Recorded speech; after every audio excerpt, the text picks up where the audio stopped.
क्या आपने कभी सोचा है कि महाभारत का सबसे शक्तिशाली योद्धा कौन था? अर्जुन, कर्ण या भीम?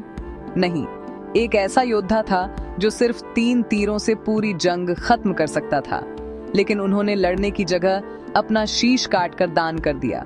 आज वही योद्धा हारे का सहारा खाटू श्याम जी के नाम से पूरी दुनिया में पूजे जाते हैं। पर उन्होंने ऐसा क्यों किया? चलिए जानते हैं। इनका असली नाम बर्बरीक था, जो वीर भीम के पोते और घटोत्कच के बेटे थे। उन्हें मां दुर्गा से 3 दिव्य तीर प्राप्त हुए थे। पहला तीर निशानों को चिन्हित करता, दूसरा उन्हें लॉक करता और तीसरा सब कुछ समाप्त कर देता।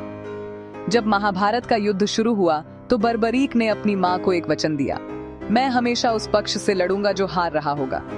अब यहाँ एक मोड़ आया। भगवान कृष्ण जानते थे कि अगर बर्बरीक हारी हुई सेना का साथ देंगे तो हर दिन हारने वाला पक्ष बदल जाएगा और अंत में दोनों तरफ की सेनाएं समाप्त हो जाएंगी। सृष्टि को बचाने के लिए कृष्ण ने एक ब्राह्मण का रूप धारण किया और बर्बरीक से उनका शीश दान में मांग लिया। बर्बरीक समझ गए कि यह कोई साधारण ब्राह्मण नहीं है। कृष्ण ने अपना असली रूप दिखाया।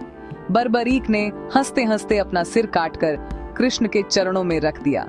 इस महाबलिदान से खुश होकर कृष्ण ने उन्हें अपना ही नाम दिया, श्याम।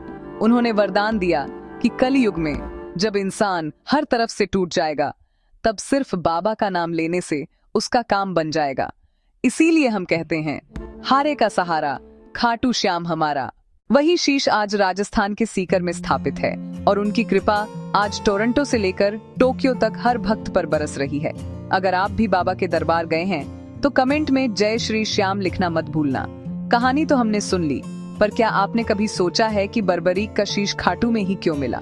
इतिहास बताता है कि महीनों तक वह शीश एक पहाड़ी पर रखा था, जहां से बर्बरीक ने पूरा युद्ध देखा, पर वक्त के साथ वह धरती में समा गया।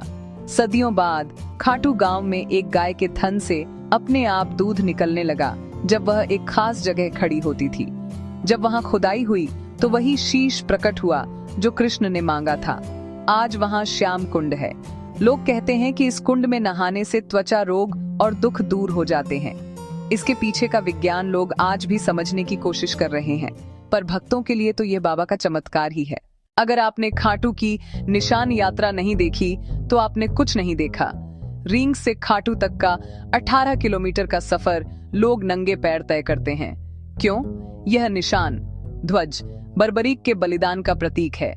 भक्त इसे हाथ में लेकर जाते हैं और बाबा के चरणों में चढ़ाते हैं।